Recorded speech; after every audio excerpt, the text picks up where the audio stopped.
ലൊക്കേഷനിൽ എങ്ങനെയാണ് നിങ്ങൾ അർജുന അശോകൻ നിങ്ങളുടെ കോമ്പിനേഷൻ? ഭയങ്കര രസമാണ്. അർജുനേട്ടൊക്കെ ഭയങ്കരമായിട്ടും ഇപ്പം ആളുടെ കോ ആക്ടേഴ്സിനെ എപ്പോഴും കംഫർട്ടബിൾ ആക്കും. അതായത് ഇപ്പം ഒരു സീൻസ് ഒക്കെ ചെയ്യാനാണെങ്കിലും പേടി അങ്ങനെ ഡയലോഗ് തെറ്റിപ്പോ ഇങ്ങനെ അങ്ങനെയുള്ളൊരിതില്ല. ഭയങ്കര ചില്ലാണ് ആള്. അതേപോലെ ഇപ്പൊ ഷൂട്ടൊക്കെ കഴിഞ്ഞാൽ തന്നെ ഷൂട്ട് കഴിഞ്ഞ വെച്ചാല് ഇൻ ബിറ്റ്വീൻ ഓരോ ഷോട്ട് എടുത്ത് കഴിയുമ്പോ നമ്മള് ലൂഡോ കളിക്കാനായിട്ട് ഓടും എല്ലാരും. അങ്ങനെയൊക്കെയായിരുന്നു എല്ലാ അർജുനൊക്കെ. ഇപ്പം നേരത്തെ പരിചയം ഉള്ളതുകൊണ്ട് തന്നെ പിന്നെയും പിന്നെ നമ്മള് വീണ്ടും ഫിലിംസ് ചെയ്യുമ്പോ ഇപ്പൊ ഞാനും അനുവും പോലെ തന്നെ നമ്മളും അർജുൻ ചേട്ടനൊക്കെ ആയിട്ട് ആ ഒരു കണക്ഷൻ ഉണ്ട്. ഭയങ്കര ഒരു ഫ്രണ്ട്ലി ആണ്.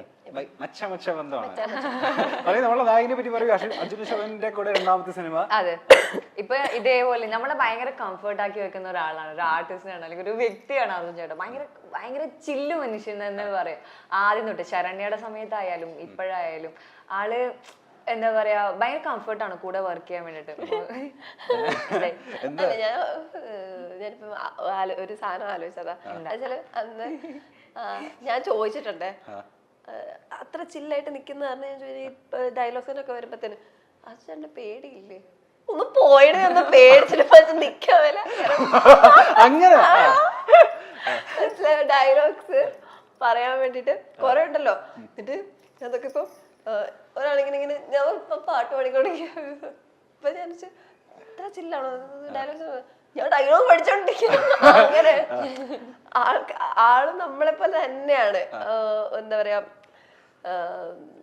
എപ്പോഴും നമ്മളെ കൂട്ടും, നമ്മളങ്ങനെ എക്സ്ക്ലൂഡ് ചെയ്യാം അങ്ങനെ ഇല്ല. എല്ലാരും അത് അർജുൻ ഞാൻ കണ്ടൊരു ക്വാളിറ്റി എന്ന് പറയുന്നത് സെറ്റിൽ നിന്ന് വന്ന് ഇറങ്ങുമ്പോ തന്നെ എല്ലാരുമായിട്ട് അത് ആരാണെങ്കിലും ഇപ്പൊ ഡയറക്ടർ ചേട്ടനാകട്ടെ പ്രൊഡക്ഷൻ ചേട്ടനാകട്ടെ ആരാണെങ്കിലും ഹായ് ബായ് അങ്ങനെയാണ്. നല്ല രസമാണ് നമ്മള് സ്ക്രീൻ സ്പേസ് ഷെയർ ചെയ്യാൻ പറ്റും. ഓക്കെ, എന്തായാലും ഞാൻ അനശ്വരയുടെ ഇന്റർവ്യൂല് കണ്ടിട്ടുണ്ട്. അതായത് നിങ്ങൾ സൂപ്പർ സെറ്റിന് ചെയ്യുന്ന സമയത്ത് ഒരേ റൂമിലായിരുന്നു നിങ്ങൾ കഴിഞ്ഞുകൊണ്ടിരുന്നത്. ഈ സിനിമയുടെ സെറ്റിൽ എങ്ങനെ നിങ്ങൾ ഒരേ റൂമിലല്ലായിരുന്നു, പക്ഷെ പാക്കപ്പ് ചെയ്താൽ ഞങ്ങൾ ഒരു റൂമിലേക്ക് പോകും, എന്നിട്ട് ഉറങ്ങാൻ വേണ്ടി ഞങ്ങളുടെ റൂമിലോട്ട് പോകും, പിന്നെ ഒരുമിച്ച് അങ്ങനെയുള്ളൂ. ഇതിലോ സെയിം? ഇതില് അങ്ങനെ ആയിരുന്നില്ല, നമുക്ക് പല പല സമയത്തായിരുന്നു ഷൂട്ട് ഉണ്ടായിരുന്നത്. അപ്പം ചില സമയത്ത് ഇവർക്ക് വേറെ സമയത്തായിരിക്കും, എനിക്ക് വേറെ സമയത്തായിരിക്കും. അങ്ങനെ എന്താ ഈ കുട്ടിക്ക് മറ്റേ ഭക്ഷണം കഴിക്കാൻ സെറ്റിൽ ഭയങ്കര പ്രയാസമാണ്. ഈ കുട്ടി ഭക്ഷണമേ കഴിക്കുന്നില്ല, അതിനൊരു പരാതി ഉണ്ട് ഈ കുട്ടിയെ പറ്റി. സെറ്റിലാണെങ്കിൽ ഭക്ഷണം കഴിക്കാൻ ഭയങ്കര പിന്നോട്ടാണ്. പക്ഷെ അങ്ങനെ ഒരു കംപ്ലൈന്റ് എല്ലാവർക്കും ഉണ്ട്. എനിക്ക് ഫുഡ് ചെറിയ വയറാണ് കുട്ടിയുടെ.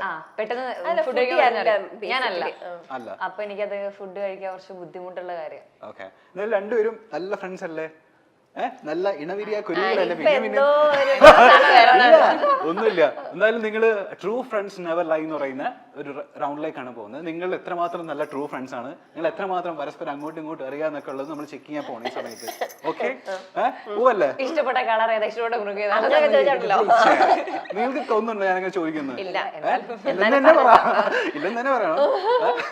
ചോദിക്കട്ടെ, ക്വസ്റ്റ്യൻ ചോദിക്കട്ടെ. ഫസ്റ്റ് വൺ, പരസ്പരം ബ്ലാക്ക് മെയിൽ ചെയ്യാനും മാത്രം വകുപ്പുള്ള രഹസ്യങ്ങൾ ഞങ്ങൾക്ക് അങ്ങോട്ടും ഇങ്ങോട്ടും അറിയാം. ഒരെണ്ണം പറ. ഒരു സാധനം ഇറക്കാൻ പറ്റുമോ? അത് ചെറിയ സാധനം എന്തെങ്കിലും. നിങ്ങള് മറ്റേ ഇണവിരിയ കുരുവികൾ തന്നെയല്ലേ? അടുത്തത്, അതിലെങ്കിൽ എന്തെങ്കിലും ഇട്ട് തരണം കേട്ടോ. ഞങ്ങളുടെ മാത്രം സമയത്ത് ഞങ്ങൾ അങ്ങോട്ടും ഇങ്ങോട്ടും വിളിക്കുന്ന വിളിപ്പേരുകള് പുറം ലോകത്തിന് അറിയാത്തത് ഡാഷാണ്. സെൻസേർഡ് വാക്കുകളാണ്. സെൻസേർഡ് വാക്കുകൾ എന്താ? അത് പറയാൻ പാടില്ല, പിള്ളേരൊക്കെ പറഞ്ഞത് മറ്റുള്ളവർ കേൾക്കാൻ പറ്റാത്ത. അതുകൊണ്ട് അഗ്ലിയാണോ? അഗ്ലിയാണോ? അല്ല, അങ്ങനൊന്നല്ല. തെറി വിളിക്കുക, അതെങ്ങനെ?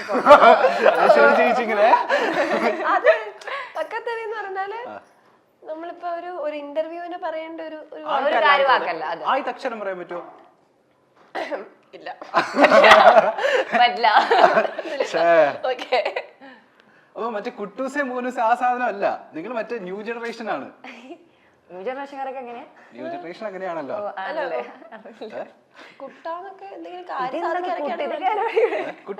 ഫ്രണ്ട്സ് ഒക്കെ ഞാൻ അനുന്നൊക്കെ ഇടയ്ക്ക് എനിക്ക് ആവശ്യം ഉണ്ടെങ്കിലൊക്കെ വിളിക്കും, അത്രേ ഉള്ളൂ. അല്ലാതെ കുട്ടാ മോള് ആ സാധനമില്ല. ഓക്കെ, അടുത്ത നീ മോള് എന്താ മോളെ ജാടയാണോ? അല്ലല്ല ഞാൻ നമ്മളെ ആക്കി വിളിക്കുന്ന ഊക്കി വിളിക്കുന്നത് വിളിക്കുമ്പോ എന്നാത്തിനാ വിളിക്കുന്നെന്നുള്ളതില്ല മോളെ. ഓക്കെ, എന്റെ അടുത്തിരിക്കുന്ന എന്റെ ഫ്രണ്ടിന്റെ അലമ്പ് സ്വഭാവം എനിക്കറിയാവുന്നത് ഡാഷാണ്. ഡാഷാണ്. എടോ എന്തുവാണോ, എന്തെങ്കിലും ഒന്ന് പറയണോ, ഒന്ന് മനസ്സ് തുറക്കൂ. എന്തെങ്കിലും താ ഞങ്ങൾക്ക് തമ്മിൽ വെക്കുകയാണെങ്കിലും.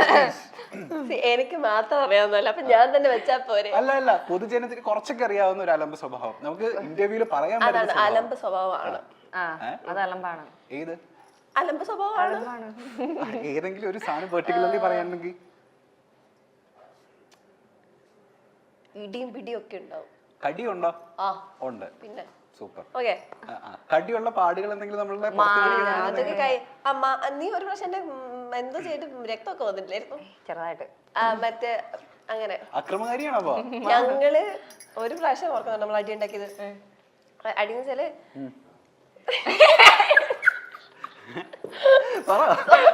സോറി, അതെന്താ വെച്ചാല് ഒരു സംഭവം ഉണ്ടായി. അതിന്റെ സംഭവം വെളിപ്പെടുത്തില്ല, സംഭവം ഉണ്ടായി. അപ്പൊ അത് കഴിഞ്ഞിട്ട് അത് ഇവള് കാണിക്കാതിരിക്കാൻ വേണ്ടിട്ട് കൊറേ നോക്കി. അപ്പൊ ഞാൻ എന്റെ ഫോണിൽ കേട്ടെന്ന് പരിശ്രമിക്കാം. ബാക്കി 2 പേരും ഉണ്ട്, 3 പേര് പറഞ്ഞ അടി. അവസാനം കട്ടിന്ന് എന്റെ ഞാൻ കിടക്കയിൽ ഇരിക്കുന്നത് പിടിച്ച് വലിച്ചിട്ട് 3 പേര്. അതിലൊരാളെ കാലിടിച്ച് കാലിന് എന്തൊക്കെയോ പറ്റി, എന്റെ കൈ മുറിഞ്ഞു. ലാസ്റ്റ് ഒരു ഫോൺ വാങ്ങിച്ച് അത് എന്താന്ന് എനിക്ക് ചെക്ക് ചെയ്ത് അപ്പൊ സമാധാനമായി എല്ലാവർക്കും.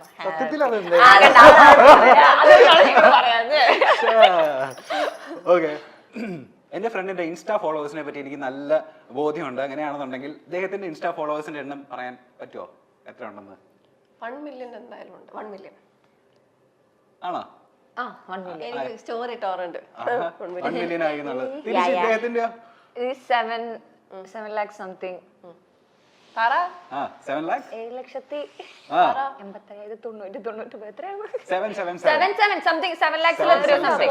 778 ഉണ്ട്. എടോ 7 ഞാൻ പറഞ്ഞത് 7 lakhs 7 lakhs മൂളന്നല്ല പറഞ്ഞത്. 777 അല്ലേ? അപ്പൊ 778 ഉണ്ട്. ഇന്നായിരിക്കും 8 അല്ലേ? അല്ല, മിനിയാൻ നോക്കിയാൽ ഇന്നലെ ഞാൻ നോക്കിയപ്പോ 777 ആയിരുന്നല്ലോ. അത് എനിക്ക് തോന്നുന്നു ഞാൻ ഒന്നുകൂടെ നമ്മുടെ ഒന്നുകൂടെ റിഫ്രഷ് ചെയ്യുമ്പോഴത്തേനും 8 എന്ന് കാണിച്ചായിരുന്നു. ഓക്കെ, ലാസ്റ്റത്തെ ഞങ്ങൾക്ക് രണ്ടുപേർക്കും ഒരുപോലെയുള്ള പ്രാന്ത് ഡാഷാണ്. ട്രാവൽ രണ്ടുപേരും ട്രാവൽ ചെയ്യും.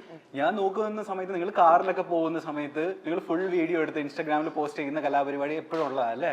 ഇല്ല, എപ്പോഴും ഇല്ല. ഞങ്ങളത് വല്ലപ്പോഴും ഞങ്ങൾ ഒരാള് ഒരു വീഡിയോ ഞങ്ങള് പക്ഷെ ഞങ്ങള് പേഴ്സണൽ നമ്മുടെ ടൈം ഉണ്ടാകുമ്പോൾ എല്ലാവരും എൻജോയ് ചെയ്യുന്ന ആൾക്കാരാണ്. അറ്റ് ദ സെയിം ടൈം അതൊരു മെമ്മറിക്ക് വേണ്ടി ക്യാപ്ചർ ചെയ്യുന്ന ആൾക്കാരാണ്. ഞങ്ങൾ ഫുൾ ടൈം എപ്പോഴും ഈ വീഡിയോ എടുത്തോണ്ടിരിക്കല്ല. ഞങ്ങൾ പോകുമ്പോൾ ഒരാള് ഒരു വീഡിയോ എടുക്കും, എല്ലാത്തിന്റെ ഒരു വീഡിയോ എടുത്ത് അവിടെ വെക്കും.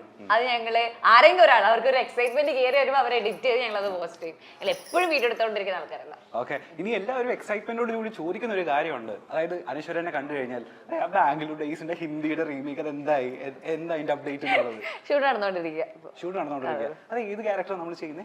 ചെന്തുവാട് കണക്കൂട്ടി ഒന്നും പറയില്ല എന്നുള്ളത് അവരവിടെ അനൗൺസ് ചെയ്യപ്പെട്ടിരിക്കുമ്പോ ഞാനെങ്ങനെ പറഞ്ഞ എങ്ങനെയാ? ഷൂട്ടൊക്കെ നടന്നുകൊണ്ടിരിക്കും. പ്രതീക്ഷിക്കാം May 24th ആണ് ഇപ്പം റിലീസ് അവര് പറഞ്ഞേക്കുന്നത്. അതുപോലെ നമ്മളൊരു വൈറൽ വീഡിയോ ഉണ്ടായിരുന്നു അനശ്വരയുടെ. അതായത് പെൺകുട്ടികൾ ഒരു ദിവസം ഒരു പുള്ളിക്കാരനോട് ചോദിച്ചൊരു സംഭവമായിരുന്നു. അതായത് പെട്ടെന്ന് ഒരു ദിവസം ഒരു പെൺകുട്ടി ആയി കഴിഞ്ഞാൽ ആ പുള്ളിക്കാരന്റെ ഡയലോഗ് അതെന്തുവായിരുന്നു? ഞാൻ വൃത്തിയായി ഒന്ന് കുളിക്കും എന്നുള്ളത്. കണ്ടിരുന്നോ? ആ വീഡിയോ കണ്ടിരുന്നോ? ഭയങ്കര വൈറലായിരുന്നു ആ സമയം. ഞാൻ നേരെ തിരിച്ചത് ഉൾട്ട ചോദിക്കട്ടെ, നേരെ തിരിച്ച് നിങ്ങളൊരു ആൺകുട്ടി ആയി കഴിഞ്ഞാൽ ഒരു ദിവസം എന്താ ചെയ്യാ? ഞാൻ ഇപ്പം എന്നെ സംബന്ധിച്ചിടത്തോളം ഞാൻ അങ്ങനെ മുന്നേ ആയിരുന്നെങ്കിൽ ഒരു 2-3 വർഷം മുന്നേ ആയിരുന്നെങ്കിൽ എനിക്ക് പറയായിരുന്നു എനിക്ക് രാത്രി പുറത്തു പോകാൻ വേണ്ടിട്ട്. പക്ഷെ ഇപ്പൊ എനിക്ക് അങ്ങനെ ഇല്ല. ഇപ്പൊ ഞാനെന്ന് വെച്ചാൽ ഞാൻ എങ്ങനെയാണോ എനിക്ക് ജീവിക്കാൻ ആഗ്രഹിച്ചുകൊണ്ടിരുന്നത് മുന്നേ എങ്ങനെയാണോ ഞാൻ ചെയ്യുന്നുണ്ട്. അപ്പൊ ഒരു ദിവസം ആൺകുട്ടി ആയതുകൊണ്ട് എന്റെ ലൈഫിൽ വലിയ ചേഞ്ചസ് ഒന്നും എനിക്ക് വരുമെന്ന് എനിക്ക് തോന്നുന്നില്ല. അവിടെയോ? എനിക്ക് ആകപ്പാടെ എനിക്ക് തോന്നിയിട്ടുള്ള ഒരു പ്രിവിലേജ് പീരിയഡ്സിന്റെ പെയിൻ ഒന്നും അറിയണ്ട. യെസ്, ഞാൻ യോജിക്കുന്നു. ഒരു ദിവസത്തേക്ക് അതാണ് മെയിൻ ആയിട്ട്. നമ്മൾ എത്രമാത്രം അവർക്കറിയത്തില്ലല്ലോ. പക്ഷെ ഇപ്പൊ നിങ്ങൾക്ക് കോളേജിൽ ഇപ്പൊ അവധിയൊക്കെ ആയില്ലേ? പീരിയഡ്സിന്റെ അവധി ഏതെങ്കിലും ഒരു ദിവസം എടുത്തായിരുന്നു? അതെ, ഇല്ല. ഞങ്ങളുടെ ആക്ച്വലി ഈ ഇടയ്ക്കാണ്, ഈ ആഴ്ച ഇടയ്ക്കാണ് നമ്മൾ സൈൻ ചെയ്ത് കൊടുത്തത്. അത് എടുക്കണം കേട്ടോ. മസ്റ്റായിട്ട് നിങ്ങൾക്ക് കിട്ടുന്ന ഒരു പ്രിവിലേജ് അല്ലേ യൂസ് ചെയ്യാൻ. പിന്നെ വേറൊരു കാര്യം വെച്ചാൽ എനിക്ക് തോന്നിയിട്ടുള്ളത് വെച്ചാല് ഞാൻ ഇപ്പം പീരിയഡ്സ് ആയിട്ടിരിക്കുമ്പം നമുക്ക് പെയിൻ ഉള്ളപ്പം വീട്ടിൽ ചടഞ്ഞിരിക്കുമ്പോഴത്തേനും നമുക്കത് പിന്നെയും ഭയങ്കര എന്തെങ്കിലും പുറത്ത് പോയി എന്തെങ്കിലും ഫുഡൊക്കെ അടിച്ച് അങ്ങനെയുള്ളൊരു നമ്മൾ വെറുതെ ക്ലാസ്സിൽ പോയിരിക്കുന്ന കാര്യമല്ലേ പറഞ്ഞേ, എന്തെങ്കിലുമൊക്കെ അവിടെ ഇവിടെയൊക്കെ ആയിട്ട് പോയി എന്തെങ്കിലും ഫുഡൊക്കെ അടിച്ച് അങ്ങനെ ഇതായി കിടക്കുമ്പോൾ പിന്നെയും ഒരു എന്താ പറയാ ആ ഒരു ഫേസ് അങ്ങ് മാറി കിട്ടും. പക്ഷെ നല്ലൊരു ഇതാണ് അത് വന്നത്. ഇപ്പൊ ഈ പറഞ്ഞ പോലെ ഇങ്ങനെ പുറത്തിറങ്ങാൻ പറ്റാത്ത പോലും ശേഷിയാത്ത ആൾക്കാർ അതിലൊരാളാണ് ഞാൻ. എനിക്ക് അനങ്ങാൻ പോലും അത് ഒരു ദിവസം ഞാൻ ശരണ്യയുടെ ഷൂട്ടിന്റെ സമയത്ത് ഞാൻ ഷൂട്ടിന്റെ സമയത്ത് ഞാൻ പീരീഡ്സ് ആയാലും അവിടെ ഷൂട്ട് എനിക്ക് പോകാൻ പറ്റത്തില്ല. ഒരു ദിവസം മമ്മിയായിരുന്നു എന്നെ നോക്കിക്കൊണ്ടിരുന്ന ഒരു ദിവസം. അന്ന് ഷൂട്ട് നിർത്തി വെച്ചേക്കായിരുന്നു, കാരണം എനിക്ക് പറ്റുന്നില്ല, അനങ്ങാൻ പറ്റുന്നില്ല. അപ്പം ചില ആൾക്കാർക്കൊന്നും അവർക്ക് അറിയില്ല പെയിൻ എന്താ, ഈ ക്രാംസിന്റെ ഒരു പിടിപാടില്ലാത്ത ആൾക്കാർ, ഇൻക്ലൂഡിങ് ഞാൻ പഠിച്ച സ്കൂളിലടക്കം. ഞാനൊരു ഗേൾസ് സ്കൂളിൽ പഠിച്ച ഗേൾസ് സ്കൂളിൽ ഇതിന്റെ ഇടയിൽ കുഴപ്പമില്ലല്ലോ. അപ്പൊ ഒരു ഗേൾസ് സ്കൂളിൽ പഠിച്ച എനിക്ക് പീരീഡ്സ് ആയിട്ട് വയറ് വേനെടുത്തിരിക്കുമ്പോൾ എന്റെ ടീച്ചേഴ്സ് എന്നോട് ചോദിക്കാറുണ്ട്, ഇത് എല്ലാവരും പെൺകുട്ടികൾക്ക് ഉണ്ടാവുന്നതല്ലേ ഗേൾസ് സ്കൂളിലെ ടീച്ചർ പറയുന്ന ഒരു കാര്യമാണ്. അപ്പം അവർക്ക് അറിയോന്ന് എനിക്ക് അറിയില്ല. എല്ലാവർക്കും വരുന്ന പെയിൻ ഭയങ്കര ഡിഫറെന്റ് ആണ്. എന്റെ ഫ്രണ്ടിന് അവർക്ക് അറിയ പോലും ഇല്ല. അപ്പൊ എനിക്ക് നേരെ തിരിച്ച എന്റെ നാട്ടുകാർ മൊത്തം ലൊക്കേഷൻ മൊത്തം അറിയാം, സ്കൂൾ മൊത്തം അറിയാം ഞാൻ പീരീഡ്സ് ആയിട്ടുണ്ടെന്നുള്ളത്. നേരെ തിരിച്ചാണ്. അത് പലതും പല സിംറ്റംസോടെ. ഇപ്പം ചിലർക്ക് ബാക്ക് പെയിൻ ആണ്, ചിലർക്ക് എഴുന്നേക്കാൻ പോലും പറ്റത്തില്ല, ഛർദി, ചിലർക്ക് കാലുവേദന, അങ്ങനെ പല പല രീതിയിലാണ്. മലയാളത്തിലെ തിരക്കുള്ള നായികമാരാണ് മമിത ബൈജുവും അനശ്വര രാജനും. ഇരുവരും ഒന്നിച്ചെത്തിയ സൂപ്പർ ശരണ്യ എന്ന ചിത്രം ശ്രദ്ധ നേടിയിരുന്നു. മമിതയും അനശ്വരയും ഒന്നിച്ചുള്ള ചിത്രങ്ങളും വീഡിയോകളും സാമൂഹിക മാധ്യമങ്ങളും വലിയ രീതിയിൽ പങ്കുവയ്ക്കപ്പെടാറുണ്ട്. എന്നാൽ ഇരുവരും തമ്മിൽ അടുത്തിടെയായി അകൽച്ചയിലാണെന്ന അഭ്യൂഹങ്ങൾ ഉണ്ടായിരുന്നു. ഇപ്പോഴിതാ അതിന് മറുപടി നൽകിയിരിക്കുകയാണ് അനശ്വര. തങ്ങൾ സുഹൃത്തുക്കളാണെന്നും മത്സരത്തിന്റെ ആവശ്യമില്ല എന്നും അനശ്വര പറയുന്നുണ്ട്. മാത്രമല്ല സൂപ്പർ ശരണ്യയിലെയും പ്രണയവിലാസത്തിലെയും വിശേഷങ്ങളും പങ്കുവയ്ക്കുന്നുണ്ട് ഇരുവരും. ഞങ്ങൾ എല്ലാവരും ഒരു ഗ്രൂപ്പിലുള്ളവരും സുഹൃത്തുക്കളുമാണ്, മത്സരമില്ല. ഞങ്ങൾക്കിടയിൽ താരതമ്യം വരേണ്ട കാര്യമില്ലെന്ന് എനിക്ക് തോന്നിയിട്ടുണ്ട്. ആരോഗ്യപരമായ മത്സരത്തിനപ്പുറത്തേക്ക് യാതൊന്നുമില്ല.